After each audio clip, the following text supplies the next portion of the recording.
2 Kings, chapter 22. Josiah was 8 years old when he became king of Judah, and he ruled 31 years from Jerusalem.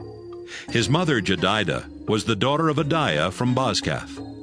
Josiah always obeyed the Lord, just as his ancestor David had done.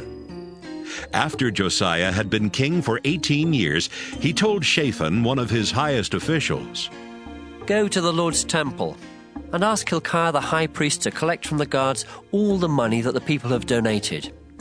Have Hilkiah give it to the men supervising the repairs to the temple. They can use some of the money to pay the workers, and with the rest of it they can buy wood and stone for the repair work. They are honest, so we won't ask them to keep track of the money." While Shaphan was at the temple, Hilkiah handed him a book and said, "Look what I found here in the temple, the book of God's law." Shaphan read it, then went back to Josiah and reported, "Your officials collected the money in the temple and gave it to the men supervising the repairs.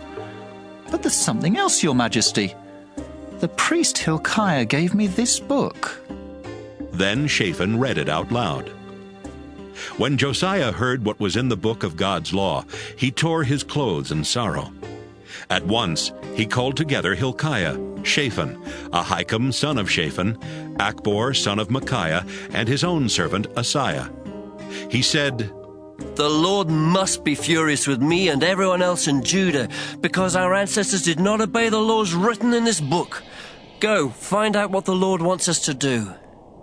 The 5 men left right away and went to talk with Huldah the prophet. Her husband was Shallum, who was in charge of the king's clothes.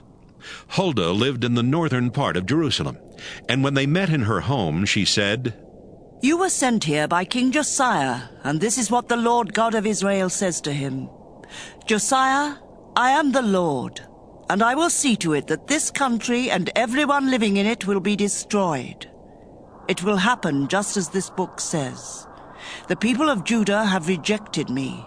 They have offered sacrifices to foreign gods and have worshipped their own idols. I cannot stand it any longer. I am furious. Josiah, listen to what I am going to do. I noticed how sad you were when you read that this country and its people would be completely wiped out. You even tore your clothes in sorrow, and I heard you cry.